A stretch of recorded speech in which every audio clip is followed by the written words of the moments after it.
네, 이제 두 번째 세션 시작할게요. 자, 금방 말씀드린 것처럼 이제 외적 소명 가운데 내적 소명이 들어온 사람은 이 내적 소명은 반드시 어떤 거를 꼬리 잡고 오냐면 중생이라는 것을 꼬리 잡고 옵니다.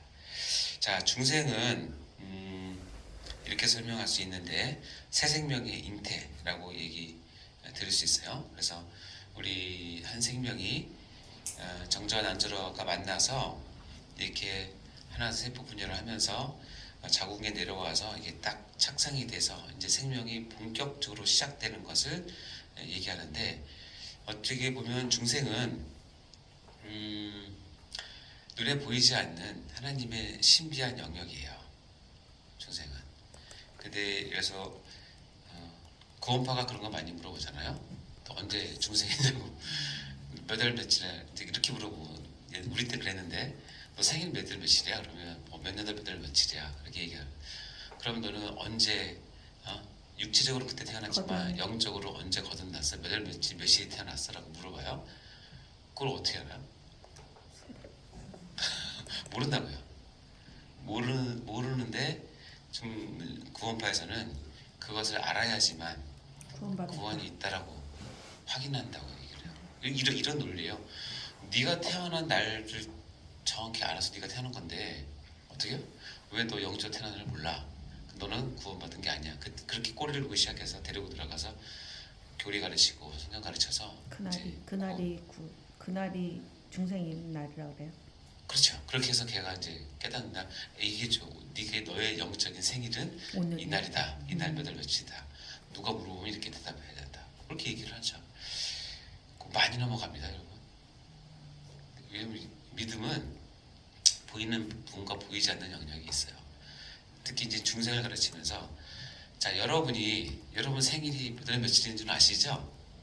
근데 여러분이 어머님 뱃속에서 정자 난자가 만나서 이 자궁에 딱 착상한 날짜는 아세요? 모르죠. 아무도 몰라요. 어머니조차도 우리 임신하고 되면 언제부터 이렇게 내가 임신했구나 알게 됩니까? 입덧하면서 입덧 언제 하죠? 하도 오래돼서 한 그래도 한 5주? 5주? 그렇죠? 4, 5, 6주? 알면 한 5주라고 그러는 거. 그렇죠. 그때는 그 정도 되죠. 예민하시면 좀 빠를 수 있지만 조금 무디신 분은 더 이상. 그러니까 그때쯤 돼서 내 몸이 이상하다. 그리고 첫 번째 생리가 걸러질 때는 의심을 하잖아요. 규칙적인데 걸러질 때는 의심을 하잖아요. 똑같아요. 이 중생도 이건 하나님께서 내적 소명을 붙잡고 딱 했을 때 내적 소명이 들어와서 그 마음을 휘젓지만 언제 이게 생명이 탁 인내되는지는 이건 비밀이에요. 알 수 없어요. 그래서 중생은 굉장히 신비한 영역입니다. 그래서 이 중생도 말씀을 가지고 우리가 아까 읽은 말씀처럼 말씀이 꼭 필요하죠. 그래서 요한복음 3장 8절은 이렇게 얘기합니다. 읽어볼까 시작. 바람이 임의로 불매 내가 그 소리를 들어도 어디서 와서 어디로 가는지 알지 못하나니 성령으로 난 사람도 다 그러하니라. 여기 보면 바람이 임의로 불면, 바람이 부는 것은 느낄 수는 있어요. 그렇죠? 네. 가시가 흔들리거나 내 몸이 이렇게 느낄 수 있지만 어디서 와서 어디로 가는지 알지 못하는 것처럼 성령으로 난 사람, 이거 중생을 얘기해요. 이게 이 요한복음 3장 말씀이 니고데모 사건 얘기하는 거 아시죠? 네. 니고데모 사건이 그거잖아요. 니고데모가 밤에 찾아왔어요. 어떻게 우리가 내가 건널 수 있습니까? 어머니 뱃속에 다시 들어갑니까? 그러니까 내가 거듭나야겠다고 얘기하잖아요. 근데 거듭나는 자체를 깨닫지 못해요. 그러면서 나온 얘기 중에 뭐냐면 성령으로 거듭난다. 즉 하나님께서 거듭나게 한다는 것은 하나님의 신비에 속한다는 뜻이에요.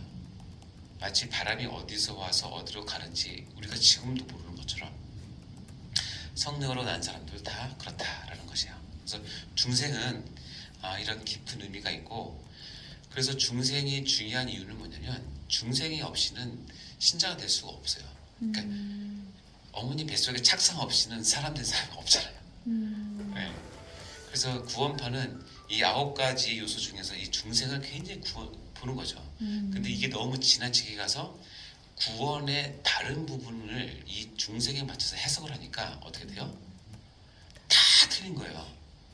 구원파는 가장 중요한 게 뭐예요? 구원을 받으면 거듭나면 성령의 사람이 되면 다시 죄질 수 없다요. 자, 여러분 양심에 손을 얹고 생각해 봅시다. 여러분 구원받고 나서 죄 한 번도 안 졌죠? 지금도 지고 있잖아요. 거짓말하려고. 아무 말 안 했어요. 안 했어?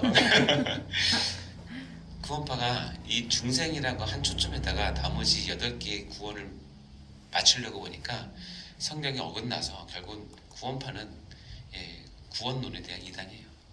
잘못 이해한 거예요, 구원을. 그래서 중생은 그만의 예수를 이렇게 만나는 과정이다. 자, 다음에 이제 그 구원의 탄생의 세 번째가 뭐예요? 회심. 소중회. 회심이죠? 회심은 너무너무 중요해요. 왜 중요하냐면 우리가 수정되고 착상되고 그래서 이것은 눈에 보이지 않아요. 은밀하게 해요. 실은 정확히 알 수가 없는 게 대부분이에요. 그러나 여러분 출산은 여러분 은밀하게 일어났어요? 아니요. 온 동네방 소리 그냥 집안 썩은 다 들썩들썩하게 하고 그쵸? 옆에 있는 남편을 오랜만에 마음껏 욕할 수 있는 출산은 회심이에요. 그러니까 구원의 과정에서 회심은 감출 수가 없어요. 다 드러납니다. 여러분 첫 아이가 이제 태어난다. 어머니 뱃속에 있다가 9달, 10달 되면 때가 되면 나와야 돼요. 그쵸? 때가 되고 안 나오면 그것만큼 어이구 이건 굉장히 위험한 거예요. 일단 아기도 위험하지만 산모도 굉장히 위험합니다. 그래서 중생을 경험하고 어느 때가 되면 하나님께서 밀어내십니다. 어디에서? 어머니 뱃속에서 밀어내세요. 자, 여러분 어머니 뱃속에서 있을 때 아기는 정말 행복합니다. 공부하라고 하나 잔소리가 있나? 여기 엄마 되신 분은 알겠지만 그런 얘기 많이 하잖아요. 애기 낳고 나면 차라리 뱃속에 있을 때가 편하다. 네? 내가 마음껏 하니까. 근데 이 밖에 나오면 이놈이 아주 그냥 힘들잖아요. 여기저기 다니면서 막 싸질러 대고 그러니까 어머니 뱃속에서 중생이 생명이 분명한 생명인데 겉으로 드러나진 않아요. 교회도 많을 겁니다. 분명히 중생한 것 같은데 회심을 안 하면 밖으로 안 드러나요. 그러나 이 과정이 왜 중요하냐면 이 어머니 뱃속은 태아에 있어서는 굉장히 안전한 곳이지만 거기는 수중생활이에요. 어머니 양수라고 하는 진짜 바다보다 더 따뜻한 온갖 그 영양이 다 있는 탯줄을 통해서 엄마 거 쏙쏙쏙 다 빼먹는 그 아주 그냥 이기적인 장소죠. 태아로 봐서는. 거기에 있다가 아기가 태어난다라고 하는 것은 어디로 나와요? 이 공기주로 나와야 되는 거예요. 수중생활에서 공기생활로 바뀌는 거예요. 자, 그러면 수중생활에서 공기생활을 바꾸려면 어떻게 해야 되느냐? 참 하나님의 신비한 건데 때가 되면 아이의 머리가 어느 쪽으로 들어가냐면 어머니 아래쪽으로 돕니다. 그래서 어머니 좁은 산도를 통해 나올 준비를 합니다. 그래서 딱 이렇게 압력이 가는 순간 이제 진통을 느끼게 되는 거죠. 그래서 거기가 점점 열리면서 그 아이의 그 큰 머리가 참 상상해보면 여성분들은 대단한데 그 큰 머리가 산도를 통해서 나옵니다. 굉장히 힘드셨죠? 회심은 힘듭니다. 정말 힘듭니다. 근데 중요한 건 뭐냐면 그 과정이 왜 필요하냐면 산도를 통해 아이가 머리가 나오고 다음에 이 흉곽이 나올 때 머리가 통과한 다음에 다시 한번 산도가 꽉 짜주면서 흉곽을 꽉 짜요. 그리고 아기가 머리가 딱 나온 상태에서 분만한 걸 보면 아기가 입으로 계속 뭘 토해내요. 그게 뭔지 아세요? 아이의 폐 속에 있던 양수를 토해내야 돼요. 왜냐면 아이는 이미 다 폐는 다 만들어졌어요. 폐포도 다 만들어졌어요. 근데 폐포에 공기가 찬 게 아니에요. 수중생활이기 때문에 양수가 차 있어요. 공기로 나왔어요. 근데 이 양수를 짜내지 않으면 공기가 안 들어가죠. 그래서 이 과정이 잘못되면 아이는 태어났는데 이 폐포에 있는 양수가 다 안 나와서 있으면 아이는 공기 중에서 익사를 하는 거예요. 숨을 쉬어도 공기 순환이 안 되는 거예요. 이제 물이 차 있으니까. 물이 차 있으니까. 우리가 물 수영하다가 물 먹은 사람들 그렇죠. 그렇죠. 어. 이거 인공해서 살려도 이 안에 폐 속에 물 차 있으면 죽는 것처럼. 그렇죠. 네. 아이가 누구나 다 거기서 나오거든요. 100% 물이 차 있는데 좁은 산들을 갖고 나오면서 양수를 꽉 짜주면 이게 입으로 계속 나오고 그러면 옆에서 간호사가 스포이드로 계속 뽑아냅니다. 계속 뽑아내게 해요. 그리고 딱 나왔어요. 나와서 뭘 처음에 하죠? 딱 거꾸로 잡아서 엉덩이 탁 때리죠. 이게 신고식이죠. 그러니까 애가 왜 울죠 그러면? 호흡. 호흡이에요. 호흡. 그렇죠. 애기를 울려야 되는 거죠. 애기가 왜 우느냐 여러 사람이 얘기합니다. 이 이풍진 세상에 나와서 억울해서 운다는 사람도 있고 어떻게 살아가나 고민해서 운다는 사람도 있지만 그게 아니라 첫 울음을 팍 터뜨릴 때 뭐냐면 공기가 이 쭈그러진 폐포 안으로 확 들어가요. 이때 모든 폐포 수조개 되는 폐포가 다 펴집니다. 그리고 공기가 팍 들어가면 그때 폐포에서 뭐가 나오냐면 설백턴 들어가는 효소가 나와서 한 번 펴진 폐포가 줄어들지 않게 하나님이 하세요. 그렇게 만드셨어요. 팍 그래서 우리는 꽉 하는 동안에 공기가 확 들어가서 폐포를 탁 합니다. 그러면 동시에 보게 되면 이 아기가 그 다음부터 숨을 쉴 때는 산소를 받아들이고 이산화탄소를 내보내는 호흡이 시작되는 거예요. 그게 바로 공기 생활에서 적응하는 첫 번째 가장 중요한 이 과정이 실패하면 아기는 죽어요. 태어났지만 죽는다고. 이게 회심이에요. 그래서 회심은 엄마도 고통스럽지만 아기도 굉장히 고통스러운 단계예요. 네. 그래 이 회심이 없으면 이 출산이 없으면 그 사람은 양수 생활은 수로 생활은 편하지만 공기에서 생활이 안 되면 우리와 같이 생활할 수가 없어요. 그게 회심입니다. 그래서 제가 아는 목사님은 이 9가지 관계 중에서 회심을 굉장히 중요하게 생각하시는 분이 계세요. 제가 참 존경하는 목사님인데 그래서 그분은 설교 때마다 회심을 얘기 안 할 데가 없어요. 회심을 해야 진짜라는 거예요. 회심을 해야 살아있다는 거고 네가 살아있는 크리스찬이니? 그럼 회심을 보여봐라고 얘기를 해요. 여러분 회심이 없으면 그거는 아직 거기 안에 있는 거예요. 자 중생을 했어요. 그래서 수정이 돼서 엄마 뱃속에 있어요. 양수 가운데 있어요. 근데 9달, 10달 지나도 안 나와. 11달 지나도 안 나와. 그럼 애기는 죽어요. 근데 영적으로 놀라운 게 뭐냐면 중생은 했어. 회심을 거부해. 10달이 아니라 1년, 심하면 10년, 심하면 20년, 30년을 나는 거듭나서 느낌은 있어.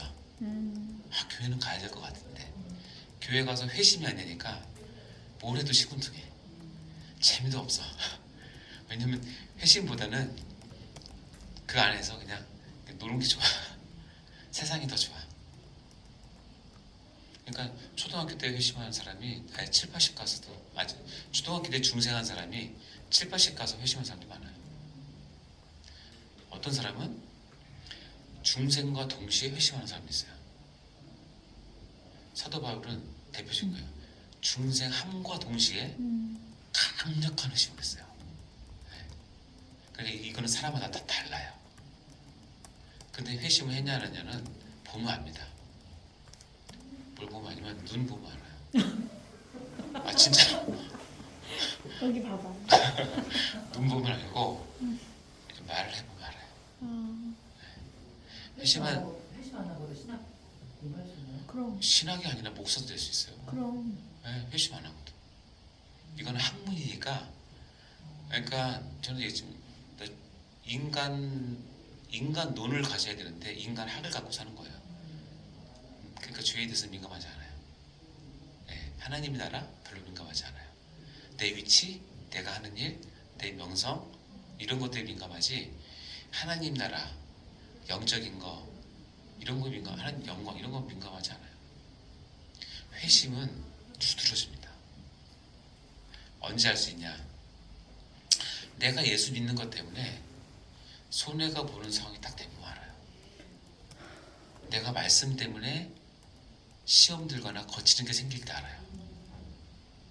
회심이 안 된 사람들은 반드시 돌이킵니다. 아, 내가 이거 이렇게까지 해서 내가 경제에 손해봐야 되나? 내가 이렇게까지 해서 내가 사람들한테 욕먹어야 되나? 내가 이렇게까지 해서 내 시간 이렇게 낭비해도 되나? 못해요. 회심 안 하면 못해요. 나오잖아요. 씨 뿌린 자 비유 전에 얘기 안 했나? 네 개 종류 밭이 있어요. 돌짝밭, 가시덩굴, 아니 처음에 길가, 돌짝밭, 돌자, 가시덩굴, 좀 좀 있잖아요. 네 개 공통점이 뭐랬어요? 말씀을 들었다. 똑같이 들었다고 얘기를 해요. 근데 각 앞에 세 개는 어떻게 해요? 이유가 있어서 어쨌든 열매를 못 맺어요. 마지막 네 번째가 뭐냐면 말씀을 듣고 지켜 행해서 열매를 맺는 거예요. 이게 회심이에요. 그러니까 회심은 너무나 중요해요. 여러분 이 땅에 태어난 사람 중에서 어머니 산도를 통하지 않고 태어난 사람이 어디 있어요? 네, 지금 이제 정상적인 건 봅시다. 재앙절개를 해도 나올 때 다 나옵니다. 맞아요. 참 의학이 너무 발달해서 이렇게 저처럼 거꾸로 나오면 안 됩니다. 머리부터 나와야지. 엉덩이부터 나오면 어머니 고생하십니다. 살아있는 게 기적이. 그래요, 기적이에요. 저는 기적을 부르는 사람입니다. 자, 봐요. 이 세 가지 이제 이해하셨죠? 네. 첫 번째 소명 중생 회심은 우리가 어떻게 인간이 되었는지를 첫 그 신비로운 단계를 설명하는데 그게 소명 중생 회심으로 우리의 구원을 설명해 보면 너무나 참 맞는 것 같아요. 자, 여러분 회심하시기 바랍니다. 네, 다음에 이제 중간 이제 구원의 성장 과정인데 신앙, 싱의, 수양이 있어요. 세 개를 볼까요? 자, 이제 구원이 이렇게 태어나면 성장을 해요. 인간적으로 따지면 이렇게 갓 태어난 아이가 정말 축복을 받고 부모의 사랑을 받고 할아버지 할머니의 사랑을 듬뿍 받고 자라죠. 예, 그렇게 자라면서 모든 것을 다 공급을 받고요. 이제 크게 됩니다. 그러면서 이 크게 되는 크면서 이제 이 인지가 발달하게 되죠. 인지가 발달하면서 눈을 뜨고 이제 보면서 인식을 하게 돼요. 내가 왜 여기 있지? 내가 왜 이 집에 있지? 나는 누구지? 이런 거죠. 자기 자신에 대해서 스스로 인지하는 것을 신앙이라고 얘기해요. 그래서 신앙은 내부적인 구원의 표현이에요. 이제 다음에 배우는 칭의는 외부적인 구원의 표현이에요. 차이가 이렇게 있는 거죠. 신앙은 내가 태어나서 이분이 내 엄마네. 엄마는 가장 밀착하죠. 왜냐면 거기 뱃속에서 나왔고 어머니 젖을 먹고 어머니 냄새를 맡고 다 알죠. 그리고 가끔 보는 한 남자분이 나를 너무너무 사랑해. 아빠다. 이렇게 되죠. 네. 그러면 주의를 인식하게 됩니다. 네. 이게 이제 신앙인데 내가 누군지를 알게 되는 거예요. 이분은 할아버지, 이분은 할머니, 내가 여기서 뭐를 하고 있고, 내가 뭘 하면 사람들이 좋아하고, 어떻게 해요? 내가 한번 웃어주면 막 주위가 차그러져. 그쵸? 너무너무 좋아하잖아요. 안 그렇습니까? 내가 이렇게 기기 시작하면 막 난리 납니다. 그러다가 붙잡고 일어섰는데 자기가 한 걸음 뛴다. 그러면 난리 납니다. 와, 난리 납니다. 그래서 애기가 저녁에 왜 일찍 자는 줄 아세요? 그 주위 사람들 행복하게 해주려고 그렇게 노력을 하다가 피곤하게 자는 거예요. 자, 알아요. 내가 무엇을 하면 이 사람들이 기뻐하는지. 내가 해서 똥 쌌는데 좀 찝찝해. 어떻게 하면 되지? 물어볼까? 물었더니 금방 와. 이게 다 반응이 생깁니다. 신앙이 처음 믿음을 가지면 합니다. 내가 뭘 하면 하나님이 기뻐하시는지, 내가 힘들 때 어떻게 하면 날 도와주시는지, 그리고 나에게 주어진 이 교회라고 하는 것이 어떤 의미인지, 내가 여기서 어떤 안정감을 가져야 되는지, 여기서 어떤 관계를 맺어야 되는지, 저분은 목사님, 저분은 장로님, 저분한테는 내가 함부로 하면 안 돼. 저분한테는 내가 또 필요한 이거를 기가 막히게 인식을 하면서 이 교회 공동체 안에서 자기의 신앙을 자리 잡아갑니다. 그래서 좋은 환경의 교회에 좋은 환경을 갖는 것은 한 사람의 신앙을 세우는 데 굉장히 큰 역할을 하고요. 칼빈이 그런 얘기를 했잖아요. 교회는 성도의 어머니다, 모태다라고 얘기를 해요. 이런 걸 얘기하는 거예요. 좋은 가정에서 태어난 아이가 정서적으로 안정되고 사랑을 많이 받은 아이가 사랑할 수 있듯이 좋은 교회에서 이런 광장을 겪는 신앙을 가진 아이들이 하나님 앞에서 정말 바르게 자랄 수 있어요. 그래서 교회를 잘 가꾸는 것은 여러분 성도들을 잘 섬기는 가장 중요한 길입니다. 자, 신앙 이해하셨죠? 네. 이건 자기 인식이에요. 자기 인식. 내가 인식을 하는 거예요. 모든 환경을 통해서. 자, 그러다가 이제 타인이 나를 어떻게 보는지를 깨닫는 시간이 와요. 타인이 나를, 그러니까 신앙적으로 따지면 내 구원을 내가 믿음으로 보고 내가 회심하고 보는 관점이 있는가 하면 이 내 구원을 객관적으로 띄워놓고 나로부터 띄워놓고 하나님은 어떻게 보시는지, 주인은 이 구원을 어떻게 보는지를 깨닫는 것이 칭의와 수양이에요. 그래서 뭐냐면 내가 딸인지를 어떻게 아느냐? 내 몸을 보고 백과사를 찾아가지고 나 아들이네? 이렇게 보는 사람 하나도 없어요. 주위에서 아들이라고 하니까 어이구 장군이라고 하니까 내가 아들이구나 하는 거 아는 거야. 주위에서 딸이라고 하니까 공주님 하니까 어떻게요? 내가 공주인 줄 아는 거예요. 근데 문제는 지금까지 자기가 공주인 줄 알면 안 돼요. 그럼 공주병이 걸린 거고 내가 형인지 동생인지 이것은 이제 다른 사람이 나를 어떻게 대하는지 아시죠? 여러분이 대한민국 사람인 거 어떻게 하셨어요? 대한민국에 살았어. 어떻게 하셨냐면 학교에서 배우니까 학교에서 우리는 대한민국 이렇게 하니까 그 결정적으로 확인한 게 2002년도 월드컵 때 대한민국 하니까 내가 진짜 대한민국 사람이구나 아는 거죠. 아무리 똑같은 일본 사람, 중국 사람 갖다 놔도 자기 대한민국 사람 몰라요. 오히려 거기다 껴놓으면 어색하죠. 나를 불러주는 거야. 그것을 내가 하나씩 깨닫고 나는 이런 사람이라고 하는 거야. 내가 황인족인지 백인족인지 흑인족인지는 다른 사람이 나를 그렇게 보기 때문에 그런 거죠. 내 고향과 내 국적과 내 인종 이런 것들이 다 주에서 불러주는 거예요. 자, 믿음으로 보면 뭐냐면 칭의는 뭐냐면 네가 구원을 받았는데 그 구원은 하나님께서 너를 의롭다고 칭해줬기 때문이라는 관점에서 보는 거예요. 그러니까 이 칭의는 절대적으로 하나님께서 우리를 보는 관점이죠. 그러니까 칭의의 아주 큰 힘은 뭐냐면 내 구원이 나로부터 온 것이 아니고 어떤 조건이나 환경에서 변하는 것이 아니고 하나님이 나를 그렇게 불러주셨다라고 알려주는 것이 칭의예요. 그래서 루터는 이 칭의를 언제 깨달았냐면 카톨릭에서 내가 어떤 과정을 통해서 이 구원을 확인하고 싶었는데 확인이 안 되는 거예요. 고행을 해도 확인이 안 되고 뭐 말씀을 외워도 확인이 안 되고 금식을 해도 확인이 안 되고 밤기도 새벽기도 해도 확인이 안 되다가 그냥 깨달은 거예요. 하나님께서 지혜를 주신 거죠. 오직 의인은 믿음으로 말미암아 살리라. 내가 나의 구원은 하나님께서 나를 그렇게 의롭다고 칭해준 것에 불러주신 것에 있구나 하는 것을 새로운 각도로, 이건 종교개혁의 첫 시발점이기도 하잖아요. 굉장히 중요한 깨달음입니다. 그래서 칭의를 깊이 깨달은 사람은 절대로 구원이 흔들릴 수가 없어. 왜냐면 저게 흔들릴 구원이 나에게 없는 거예요. 어디서 왔어요? 외부에서 왔기 때문에. 하나님이 흔들리지 않는 이상은 나는 흔들릴 게 없는 거예요. 그냥 나는 구원 받았네. 끝이에요. 끝. 아멘. 그래도 또 얘기했지만 이렇게 구원받은 사람을 구원받아놓고 법적인 칭의를 해놓고 법적인 선언을 해놓고 그럼 이제 나가 살아라고 얘기하면 우리는 다 어떡한다고요? 망할 수밖에 없다 그랬죠. 전에 노예 얘기했었잖아요. 노예를 송량했다가 집에 와서 씻기고 해서 노예 문서 찍고 감동받았는데 거기 마지막으로 자유. 이제는 너 자유 됐으니 나가서 잘 살아봐 하고 내보내면 또 반드시 한 달 만에 또 너희. 다시 오르든지 다른 노예가 되든지 범죄 조직으로 갑니다.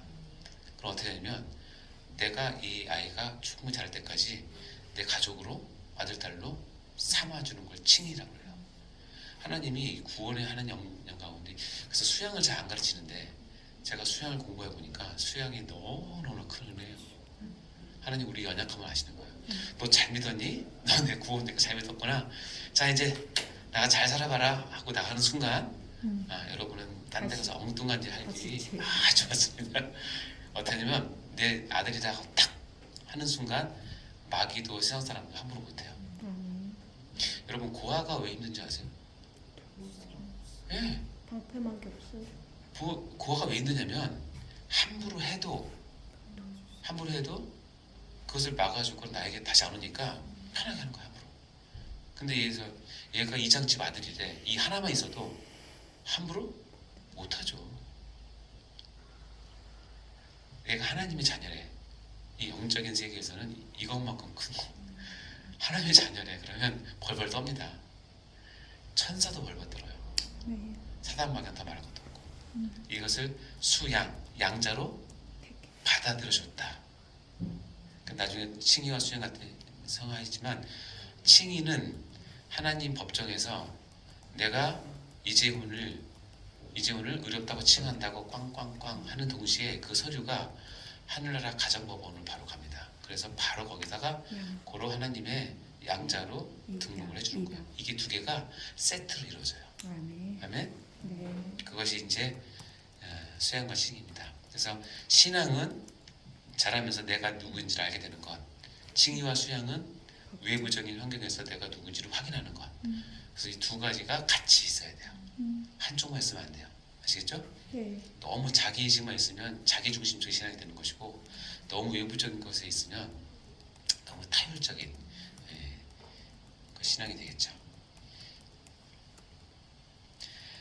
자, 그래서 금방 말씀드린 것처럼 타인에 의한 자리매김은 칭의와 수양이라고 우리가 볼 수 있습니다.